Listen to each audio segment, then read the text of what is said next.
Good morning, I'm Kenneth Moden. And I'm Janae Norman. Here are the top 5 things to know this Wednesday. Number 1, the impeachment drama in Washington. President Trump says he will release the transcript of his phone call with the president of Ukraine after House Democrats launched an impeachment inquiry.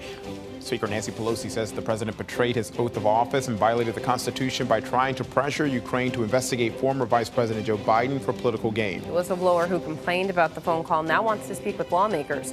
Sources say the White House may allow it. Number 2, authorities in 2 more states are cracking down on vaping. Massachusetts has announced a 4-month ban on the sale of all vaping products. During the ban, state officials will work on possible new regulations to address the vaping health crisis. And in California, a ban on flavored e-cigarettes and tobacco products in Los Angeles County could be approved by next week. On to number 3, another wealthy parent is going to prison as part of the Varsity Blues scandal. The Los Angeles business executive Devin Sloan was sentenced to 4 months in prison, community service, and a fine. He admitted paying $250,000 to get his son into USC as a water polo player. With tears in his eyes, he told a Boston federal court he could not justify his behavior. Number 4 this morning, four suspected drug smugglers are under arrest after being caught in the Pacific Ocean in a submarine. The Coast Guard says the sub was packed with 12,000 pounds of cocaine worth $165 million. Coast Guard officials say the operation at sea and the weight of the drugs put everyone in danger. Most of the vessel is underwater, and just the smallest leak or the smallest tip of stability would cause the whole thing to go under.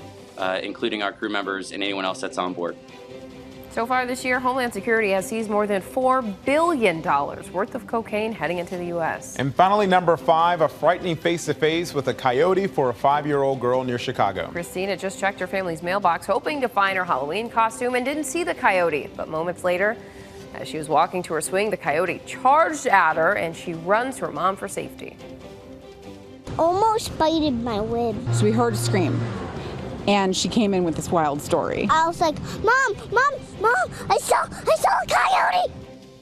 Neighbors say several coyotes live in the nearby woods. And her mom says Christine won't be playing alone in the yard anytime soon.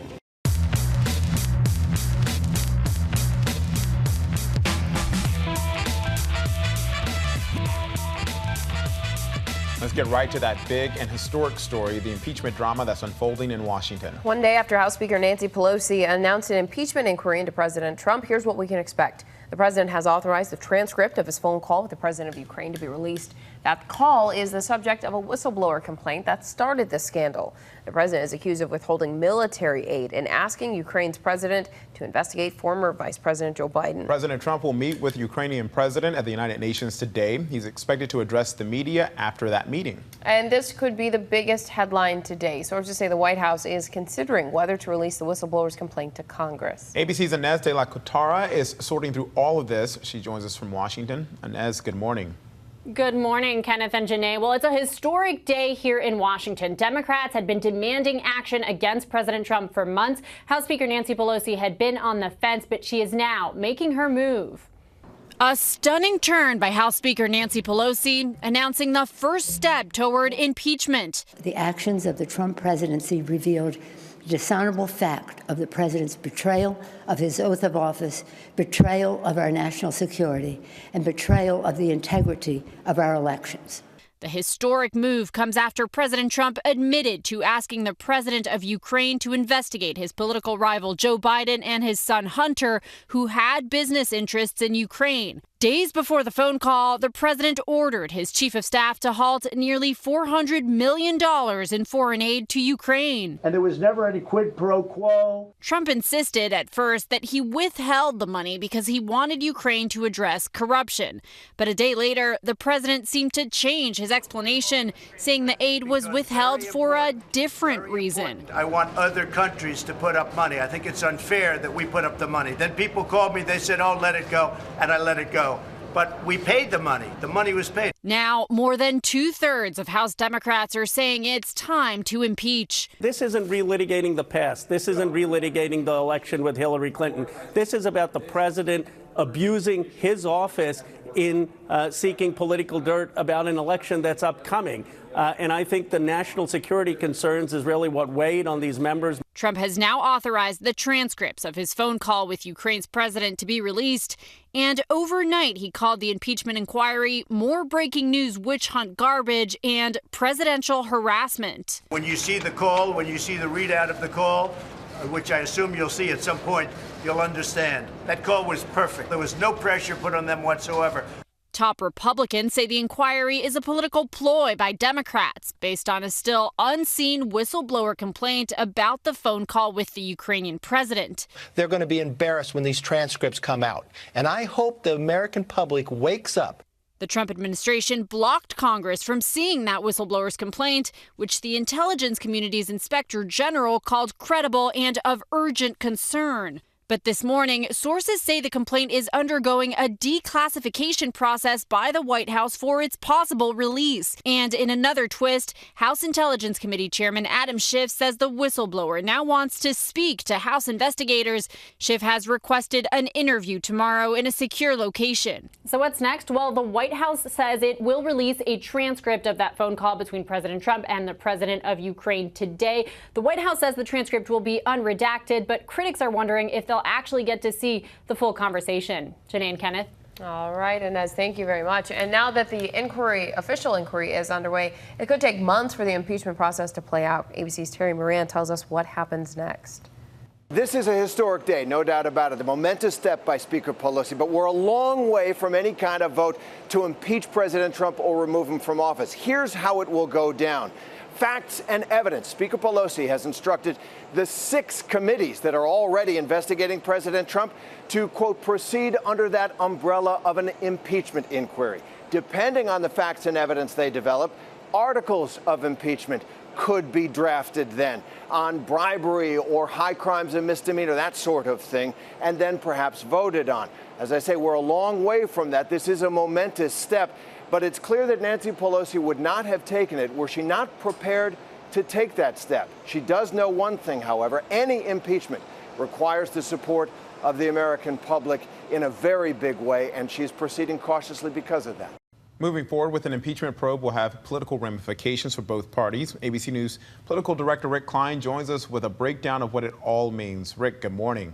Janae and Kenneth, a historic, a monumental announcement by House Speaker Nancy Pelosi, doing what she has long resisted in calling for this impeachment inquiry. This kicks off what could be months of investigating of the most serious types of charges of a president. It freezes the 2020 candidates essentially in place, and it puts House Democrats on record in saying that they are going to pursue the leads, pursue all of the different tips that come through, and pursue the information around this particular episode with all of the vigor, all of the constitutional muscle that they can muster. And perhaps the biggest change to the political dynamic, it has Democrats acting, and President Donald Trump, who is so used to dominating the political narrative, he is now going to be in the position of reacting to what the Democrats offer.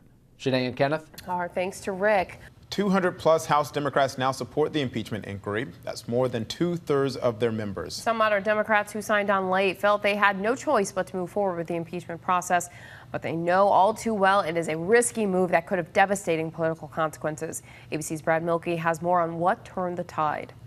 Hey, that's right. Look, on a personal level, we've been told that President Trump hates the idea that he could be impeached. But politically, remember, it was just a week ago that Democrats thought impeachment was a loser for them. For months, Nancy Pelosi had been crystal clear. Impeachment proceedings could cost Democrats congressional seats, maybe even the White House. So what changed? Well, I spoke to a Democratic strategist. Dan Senna is the former head of the Democratic Congressional Campaign Committee. And I asked him, if you were advising Democrats this morning in Congress, how would you tell them to sell impeachment? There's no doubt that this is now a national security issue when you have the President of the United States effectively striking a deal with a foreign country for political means and for electoral gain. That is unprecedented in history. And so I think making it clear to folks and to the American public that this is about security, this is about securing our country, and our electoral process, I think is absolutely the cornerstone of the argument. What could Democrats do wrong here? Like, what is the thing you would be whispering in their ear?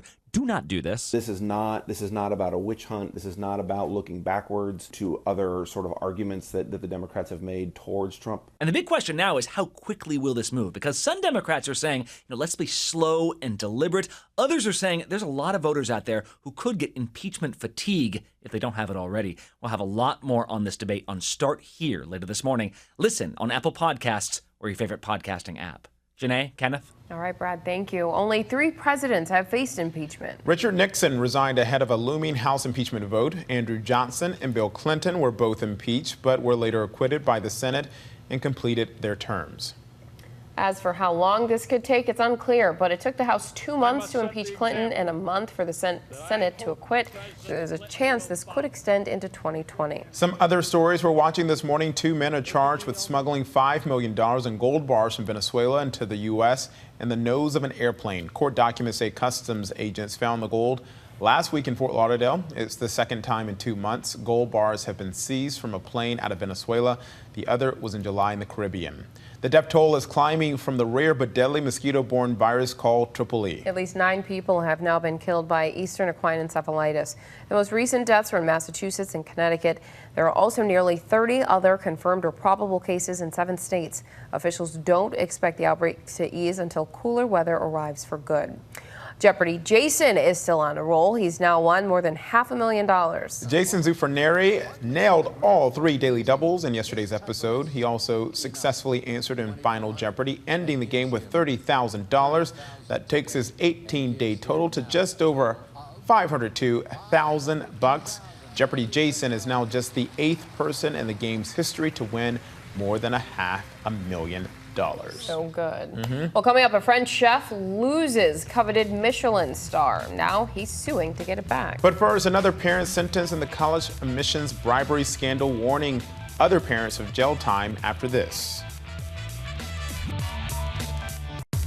Welcome back. We turn now to the college admissions cheating scandal and a major new sentence that's just been handed down. A California executive is heading to prison for bribing his son's way into USC. Legal experts say this sentence should send a clear message to other parents charged in the scandal, including actress Lori Loughlin. This morning, a Los Angeles businessman is preparing to spend months behind bars for his role in the college admissions bribery scandal. Devin Sloan is only the 2nd person to be sentenced in the scheme, where wealthy parents are accused of paying large sums of money to get their kids into prestigious colleges. Sloan admitted to paying $250,000 to get his son into the University of Southern California as a water polo player, even though his son did not play the sport. Court documents say Sloan purchased water polo gear on Amazon, got his son to pose in their backyard pool with the gear, and then hired a graphic designer to Photoshop the images. His lawyers requested no jail time, arguing a fine and community service would be adequate punishment. But the judge took a tougher stand, sentencing him to 4 months in prison. Like Sloan, actress Felicity Huffman pleaded guilty in her case, admitting she paid $15,000 to have her proctor change her daughter's SAT scores. She was given a 2-week sentence. There's a possibility that they might keep her local in Los Angeles in more of a detention center, which could mean that she would be in a population that would include violent criminals as well as white-collar criminals. Prosecutors say Sloan's conduct was far more egregious than Huffman's because Sloan paid 17 times the bribe amount and did not accept responsibility the same way Huffman did. Sloan's prison sentence could signal trouble for the other parents charged in the scandal, most notably actress Lori Loughlin and her husband, who have pleaded not guilty. They're accused of paying $500,000 to get their daughter into USC. If their legal gamble fails and they're convicted, legal analysts now say a prison sentence seems more likely. Devin Sloan must report to prison in December. He also has to pay a $95,000 fine. Well, now to the United Kingdom, where new Prime Minister Boris Johnson has suffered a major setback as the Supreme Court there ruled his suspension of Parliament was unlawful. So let's go across the pond to Julie McFarland in the London Bureau for more on what's next for Brexit. Julie, good morning. Morning, Kenneth. How long are you going to give me? Not that long. Not that long at all. Look, I mean, yesterday was an extraordinary day for Britain. I just have to emphasize, we do not have the usual interaction between the judiciary and politics, quite like you guys have over there. This was really quite an unprecedented ruling by the Supreme Court. Now, they have ruled against the government recently with regards to Brexit, forcing the government to seek MPs' approval to start that Brexit process. But this ruling that the Prime Minister's suspension of Parliament was unlawful, that has sent shockwaves across the UK, and at a time where Prime Minister Boris Johnson wasn't even here for that fallout. He was, of course, hanging out with you guys over at the UN General Assembly. He spoke with President Trump. He addressed the UN about Brexit, and he said that, reacting to this landmark court ruling, that the government would respect the judge's decision on this. As for where this leaves the UK now, it's still pretty unclear. Parliamentarians have returned this morning to the House of Commons. The leader of the House of Commons, Jacob Rees-Mogg, is outlining the government's reaction and strategy now in the wake of this ruling. But the government are facing a huge amount of criticism, and MPs are now openly calling for Boris Johnson to resign. The thing is, though, there are ways in which Parliament can hold the government to account which make it unnecessary for the courts to intervene, such as triggering a general election, voting for no confidence against the government. MPs haven't done that yet. So that's why we had this extraordinary intervention by the courts when a number of lawmakers and some citizens decided to bring this case against the government. As for what happens next, we still have that hard deadline approach next month with Brexit.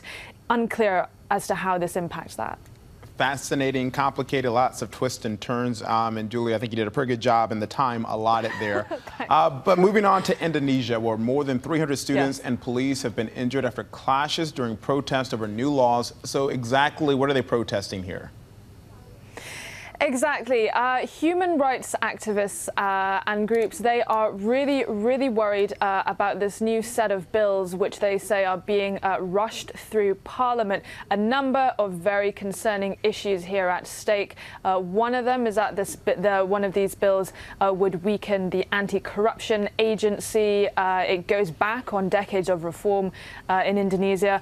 Another one of these bills, which is getting a lot of attention, although it has to be pointed out that this is not the only bill that people are protesting about, is that premarital sex would be outlawed, and also extramarital cohabitation would not be allowed. So basically, there are already some restrictions on this in Indonesia, but these would be tightening those. Now, a lot of lawmakers have cited Islamic practice as to justification of this, but Indonesia has a secular constitution. It has officially 5 religions, including Catholicism, Buddhism, Hinduism, Protestantism, but Indonesia is the world's biggest Muslim country, and a lot of people fear that these new bills could make it harder for minorities to exercise their own free will, and that this is a curtailing of civil rights. So what is interesting is that a lot of these protests were led by students, by young students who are all very, very active on social media. They're very plugged into what's happening around the world and how and where they say liberal democracies should be an example to Indonesia. All right, we'll be watching that. Julie, let's move to the kitchen for this next one, because in France, a chef is suing the Michelin guide after he was stripped of his prestigious 3-star rating, and apparently it was all over some cheese. Yeah, that's right. So this very well-known and well-respected Michelin-starred chef, he has this restaurant up in the Alps. It is called La Maison de Bois, the house in the woods. And he woke up one morning and found out that one of his Michelin stars, his 3rd Michelin star, was removed. He is now suing the Michelin organization to give the reasons as to why they decided to remove his star. He says that he is seeking the guide's objective reasons for its decision. Now, he thinks the reason for this is because there have been claims that he used cheddar cheese in his French cheese souffle as opposed to French reblochon cheese. He says, no, I had explained that was not the case. I used saffron to colour it. It was not cheddar. Yeah, I'm a very, very bitter disagreement there. Oh, disagreement? Is that what you said? Yeah. Oh, okay. Does that not work? I loved it. I'm not used to a Julia Kenneth, joke. Sadly. I'm going to call that Julia's jokes. I make jokes. I know you do. You do. Julia, I don't think they're good or not. No, they're always good. They're always good. Just like mine. I don't think I've ever seen a fight over cheese like this, and for the souffle, but this one's interesting. I mean, French is pretty important to cheese is pretty important to the French, so I guess there's a lot of hot water about that. But I just want to say, like, if he did use cheddar in the souffle, what's wrong with that? Who cares? I like some cheddar. Cheddar is great. Cheddar is a very prestigious cheese. Look. Originated from the town of Cheddar in Somerset, in England. You're just giving us all the knowledge here. When it comes to those stars, it could be Yelp, it could be the Michelin. Every star is important, apparently. So, Julia McFarland, I give you 5 stars for that across the pond report, right down to the joke. So I appreciate it. Cheers. All right, let's get a check for our notifications. Starting with Philadelphia's most famous celebrity, celebrating a major milestone. Of course, we're talking about Gritty. The mascot for the Philadelphia Flyers celebrated his first birthday yesterday, throwing his own surprise party, complete with confetti and a piñata. Then he hit the streets for his own one-man parade through Philly. Our powerhouse station, WPVI, captured footage of the parade via Chopper 6 before Gritty wrapped up his celebrations on the steps of the Art Museum, taking selfies with starstruck fans. Running up like Rocky. Exciting. And next up, a hamster risked it all for a piece of popcorn, holding on to saying, let me just get one kernel. And he got one. One kernel's all it got. Munch and munch. Yep. Next up, if you love dogs but hate feeding or cleaning up after them, maybe a robot dog. Boston Dynamics selling them to select customers. Apparently they can carry quite a few pounds of stuff. Up to 31 pounds, right? Wow. Even handle, not ideal weather, like they can be in rain. Oh, right. And apparently they cost the amount of a luxury car. And they do backflips. Mm-hmm. Hey, next, check out this couple who grows furniture straight from the ground. Apparently, that's cool. Takes a few years, takes some time, but for about maybe, I think it said $15,000, you can have a whole bunch of money. A tree that grows into a chair. So much money. Custom. They also do lamps. Other furniture. So much money. That's a lot of money for that. And Taco Bell is raising the bar when it comes to spice. They're debuting chips made out of the California Reaper, the hottest pepper in the world. Apparently the Carolina Reaper. They're called Reaper Ranch. What did I call it? It was, it said Carolina Reaper, but you said California, so I was like, which one is it? Oh, I meant Carolina. Oh, okay, because I was like, California. It's hot out there too. Mm-hmm. It can be hot in Carolina. That's where I'm from. It's National One Hit Wonder Day. We've been singing our favorites all morning. So that's our question of the day. What is your favorite one hit wonder? What's yours? Chumbawamba, Tub Thumpin'. I like that one. Yeah, that's good. You like Torn? Torn by Natalie Imbruglia, but instead I'm going to go with Save Tonight by Eagle Eye Cherry. Oh, wait, but maybe Aha for... What was the Aha one? Tell us yours in the comments. I'll figure it out soon. Or tweet us at ABC News Live. Hey, and now to a massive drug bust at sea. The Coast Guard intercepting a submarine in the Pacific Ocean and making an incredible find. More than 12,000 pounds of cocaine worth $165 million. ABC's Will Carr reports. The Coast Guard busted that 40-foot narco sub trying to sneak into the United States under the cloak of darkness. Hey, we need to get him over on a boat! Inside, 12,000 pounds of cocaine packed in those tightly wrapped bales worth more than $165 million. Authorities, with the help of the Colombian Navy, arrested 4 drug smugglers in the process. Earlier this year, the Coast Guard made this daring bust in the Eastern Pacific. With the waves thrashing, one Coast Guard member dressed in tactical gear boarded the vessel in the open seas, pounding the hatch, discovering in excess of 17,000 pounds of cocaine worth an estimated $232 million. So far this year, Homeland Security has seized more than $4 billion of cocaine heading into the United States. In Los Angeles, Will Carr, ABC News. Coming up, we'll tell you what's ahead on this busy day. Plus, the CEO taking the incoming quality fight into his own hands, what he did for his employees after this.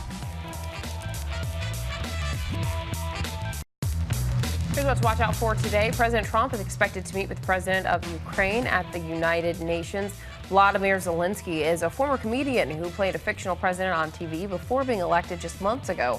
Trump has agreed to release the transcript of his call with Zelensky that prompted a whistleblower complaint later today. Meanwhile, President Trump's lawyers are set to ask a federal judge to block a subpoena seeking his tax returns that was issued by the Manhattan District Attorney. Trump claims the subpoena is unconstitutional and part of an effort by Democratic office holders to harass him. On Capitol Hill, the House Judiciary Committee will hold a hearing on protecting America from assault weapons as protesters are scheduled to gather to demand Congress pass gun safety laws. Trump confidant Roger Stone will be in court for a pre-trial conference on 7 charges, including witness tampering and making false statements. Stone was arrested as part of the special counsel investigation. He has pleaded not guilty. And 3 astronauts, including an American, are set to blast off from the United Arab Emirates to the International Space Station, which will be crowded with a rare 9-person crew for the 8-day visit. Plus, don't forget to tune into The Debrief for an update on all our top stories in the briefing room for a breakdown of the latest headlines and politics. Well, finally, a millionaire CEO is making news again for giving his employees a big raise. Dan Price had a surprise for workers at a credit card processing company in Idaho. He announced they're getting immediate $10,000 raises and their minimum salary will jump to $70,000. He bumped up the minimum pay for his workers in Seattle a few years ago. He says he wants to be the solution when it comes to income equality, and he is being the change he wants to see in the world. So good. Yep. Well, that's it for us. Thank you for joining us. Have a great day. We'll see you tomorrow.